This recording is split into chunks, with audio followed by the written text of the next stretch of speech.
Hello friends, welcome to doctor's biology. आपण पाहत आहोत origin and evolution of life, class 12th बायोलॉजीमधील हा 5th चॅप्टर आहे. यामध्ये आपण लास्ट लेक्चरमध्ये ह्या चॅप्टरला सुरुवात केली होती.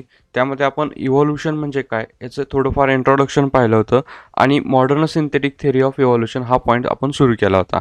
त्यामध्ये आपण लास्ट लेक्चरमध्ये अजून एक पॉईंट पाहिला, जेनेटिक व्हेरिएशन म्हणजेच काय असतं, हा एक पॉईंट आपण क्लिअर केला होता. ज्यांनी ते लेक्चर पाहिलं नाही त्यांनी तर आय बटनवरती क्लिक करा, तिथे जाऊन त्या पॉईंटचा अभ्यास करा. बघा, ह्यामध्ये आपण मॉडर्न सिंथेटिक थेअरी यामधील नॅचरल सिलेक्शन हा पॉईंट आपण तिथं पाहणार आहोत. ठीक आहे. नॅचरल सिलेक्शन काय असतं हे बघा. बघा, आपण इव्हॉल्युशनचा अभ्यास करतच आहोत. त्यामध्ये आपल्याला इव्हॉल्युशन हे काय असतं हे बेसिकली परफेक्टली कळालं आहे की इव्हॉल्युशन म्हणजे काय. त्यामध्ये कशा प्रकारे ऑर्गॅनिझममध्ये मॉडिफिकेशन झालं, नवीन ऑर्गॅनिझम कसे तयार होत असतात, स्पेसिएशन म्हणलं होतं आपण त्याला. त्याचबरोबर जे काय ऑर्गॅनिझम्स आहेत त्यांच्यामध्ये डेव्हलपमेंट, प्रोग्रेसिव्ह डेव्हलपमेंट ही कशी होत असते हे आपण डिटेलमध्ये या पॉईंटमध्ये समजून घेऊया. बघा, यामध्ये आपल्याला असं सांगितलं की according to the Darwin's the natural selection is the main driving force behind the evolution. म्हणजे डार्विन ह्यांना आपण फादर ऑफ इव्हॉल्युशन असं म्हणत असतो की त्यांनी इव्हॉल्युशनसाठी म्हणजे इव्हॉल्युशन होण्यासाठी मेन फंक्शन कोणतं आहे तर नॅचरल सिलेक्शन असं सांगितलं. म्हणजे नॅचरल सिलेक्शन हे मोस्ट इम्पॉर्टंट आहे फॉर द इव्हॉल्युशन. हा पॉईंट आपल्याला तिथं कळाला. म्हणजे आपण क्लास 10th डार्विनची एक थेअरी पाहिली होती, फिट्स आर सर्वाइव्ह, अनफिट्स आर डाय. तीच थेअरी किंवा तीच कन्सेप्ट इथं आपल्याला इथं अभ्यासायची आहे. लक्षात आलं का? बघा, म्हणजे काय सांगितलं तर fits are the survive and reproduce, new species eventually the evolve.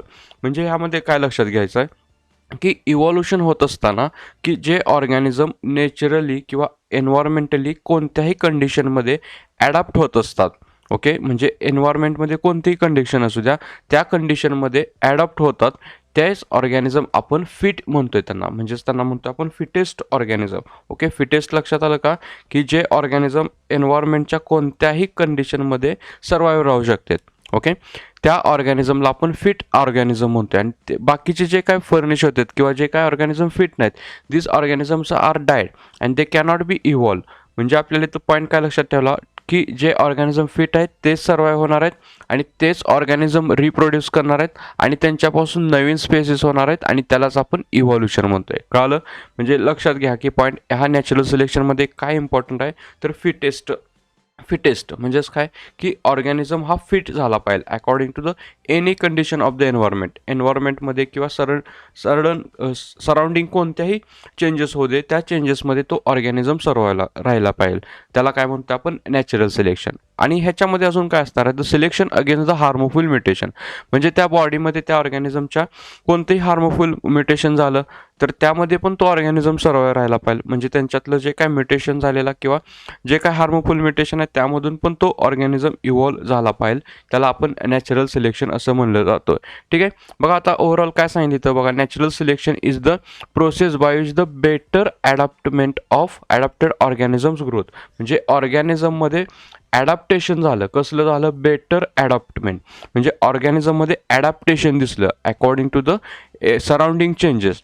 Okay, आणि तेच ऑर्गॅनिझम काय करणार आहेत तर नवीन ऑर्गॅनिझमला प्रोड्यूस करणार आहे. म्हणजेच त्यांना ऑफस्प्रिंग्स हे प्रोड्यूस करणार आहेत आणि त्यांच्यामध्ये पॉप्युलेशन इन्क्रीज करणार आहेत. हा पॉईंट लक्षात घ्या. आपण इथं काय सांगितलं की नॅचरल सिलेक्शन म्हणजे काय?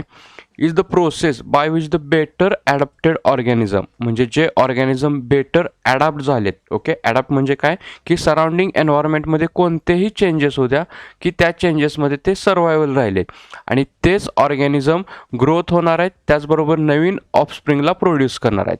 ही कंडिशन आपल्याला ह्या नॅचरल सिलेक्शनमध्ये लक्षात घ्यायची आहे. ठीक आहे. आता ह्यामुळं काय होणार आहे की जे ऑर्गॅनिझम सर्वाईव्ह केलेत, म्हणजे एन्व्हायरमेंटमधील कंडिशनला फेस करून जे ऑर्गॅनिझम सर्वाईव्ह राहिलेत की त्यांच्यामध्ये आपल्याला इव्हॉल्युटरी चेंजेस दिसून येणार आहेत. ओके, त्यांच्यामध्ये चेंजेस होणार आहेत. म्हणजे फेवरिंग डिफरन्शियल रिप्रोडक्शन म्हणतो आपण त्यांच्यात.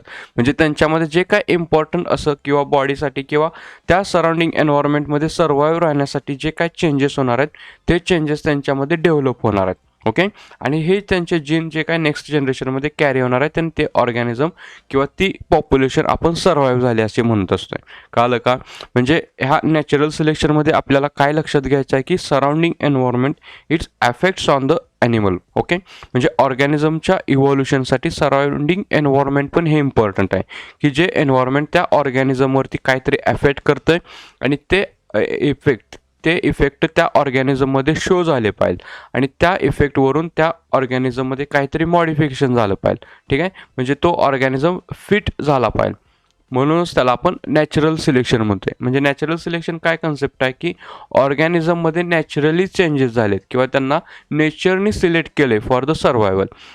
म्हणजे बघा ह्या डायग्राममध्ये आपल्याला लक्षात येते की हे जे काही झाडाची पानं आहेत हे जिराफला खाण्यासाठी वर इथं दाखवलेत. आता ह्यापैकी बघा जे ऑर्गॅनिझम फिट झालेत म्हणजे त्यांनी स्वतःमध्ये मॉडिफिकेशन करून घेतले किंवा नॅचरली त्यांच्यामध्ये मॉडिफिकेशन झाले तेच ऑर्गॅनिझम इथं सर्वाईव्ह राहणार आहेत आणि ह्यांना फूड कमी भेटलं म्हणून हे फर्निश होणार आहेत किंवा ते मरून जाणार आहेत. कळालं का? म्हणजे हे ऑर्गॅनिझम फिट झाले आणि हे रिप्रोड्यूस करून ह्यांच्यासारखे नवीन ऑर्गॅनिझम तिथं प्रोड्यूस करणार आहेत. Okay, this is the natural selection. Okay का? बघा आता नॅचरल सिलेक्शनमध्ये आपल्याला एक एक्झाम्पल दिलं इंडस्ट्रियल मेलॅन्सिनम. आता हे काय असतं बघू आपण त्याला. म्हणजे नॅचरल सिलेक्शनमध्ये काय सांगितलं आपण, gene or treat that ensure highest degree of adaptive efficiency. म्हणजे पॉप्युलेशनमधील एखादं जीन असेल किंवा एखादी ट्रीट असेल किंवा आपण त्याला कॅरेक्टर म्हणतोय, त्या कॅरेक्टरमध्ये इफिशियन्सी कशी आहे, ॲडॅप्टिव्ह इफिशियन्सी म्हणलं आपण त्याला. ॲडॅप्टिव्ह इफिशियन्सी म्हणजे काय की त्या बॉडीमध्ये चेंजेस करून त्या ऑर्गॅनिझमला सर्वाईव्ह राहण्यासाठी केलेली इफिशियन्सी. ओके, ती सर्वाईव्ह राहण्याची इफिशियन्सी जास्त आपल्याला त्या दिसून येणार आहे. एक्झाम्पल बघू आपण, त्या एक्झाम्पलवरून तुम्हाला लक्षात येईल. एक्झाम्पल आहे आपल्याकडे इंडस्ट्रियल मेलेन्सियम. ओके, इंडस्ट्रियल मेलेन्सियम हे आपल्याला एक मॉथचं एक्झाम्पल दिले नॅचरल सिलेक्शनसाठी. बघा आता ह्यामध्ये काय कंडिशन दाखवली. बघा एक्झाम्पल काय सांगते आपल्याला की बिफोर द इंडस्ट्रियलायझेशन, म्हणजे ब्रिटनमध्ये बिफोर द इंडस्ट्रियलायझेशन होण्याच्या पूर्वी त्यामध्ये white winged moth are the more in number as compare to the black moth. म्हणजे आपल्याकडे काय आहे तर व्हाईट विंगड मॉथ म्हणजे अशा प्रकारच्या मॉथ ह्या भरपूर आहेत. व्हाईट विंगड मॉथ ह्या जास्त आहेत as compare to the black moth. Okay, आता ह्यामध्ये काय होतं लक्षात घ्या की झाडांवरती लायकेन्स राहत असतात. ओके, म्हणजे आपण कंडिशन कधी बघितले, बिफोर द इंडस्ट्रियलायझेशन, म्हणजे त्यावेळेस इंडस्ट्रियलायझेशन हे झालंच नव्हतं. अजून काय कंडिशन आहे त्यामध्ये तर तिथं पॉल्युशन पण हे कमी आहे. ठीक आहे, पॉल्युशनही तिथं नाही, म्हणजे इंडस्ट्रियलायझेशन तिथं झालं नाही त्यामुळे पॉल्युशनही नाही आणि त्यामध्ये लायकेन्स हे आपल्याला तिथं ग्रोथ झालेले दिसून येत असेल.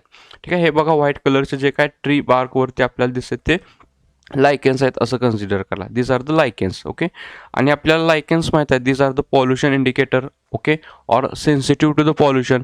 पॉल्युशनशी ते सेन्सिटिव्ह असतात, म्हणजेच ते पॉल्युशन झाल्यानंतर ते लायकेन्स ह्या डायड होणार आहेत. हे आपल्याला कंडिशन माहीत असली पाहिजे.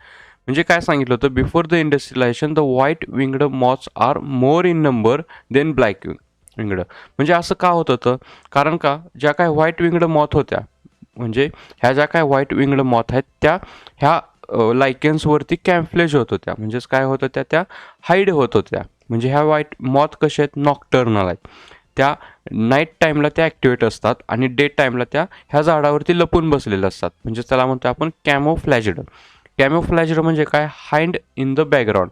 म्हणजे कशातच तरी बॅकग्राऊंडच्या सपोर्ट घेऊन त्या हाइंड झालेल्या असतात. म्हणजे बघा ह्या व्हाईट मॉथ आहेत आणि ह्या व्हाईट मॉथ पूर्णपणे हाईड झालेला आपल्याला तिथं दिसून येत असते. ठीक आहे, these are the hide. Okay, कुठं हाईड झालेत, त्या लायकेन्सवरती. हे व्हाईट लायकेन्सवरती व्हाईट मॉथ ह्या हाईड झालेल्या आहेत. आणि त्याचबरोबर ह्या ब्लॅक मॉथ आहेत. ठीक आहे, ब्लॅक मॉथ काय होत असणार आहेत, त्या इझिली दिसणार आहेत बर्ड्सला, त्या इझिली दिसणार आहेत आणि ते बर्ड्स काय करणार आहेत, त्या ह्याला ट्रॅप करणार आहेत. प्रिडेटर बर्ड आहेत. त्यामुळं काय झालं होतं की तर व्हाईट मॉथचं संख्या तिथं वाढलेली होती. म्हणजे व्हाईट मॉथ ह्या काय असणार आहेत, हायर नंबर असणार आहेत आणि ब्लॅक मॉथ इथं कमी ब्लॅक मॉथ ह्या आपल्याला तिथं कमी दिसणार आहेत.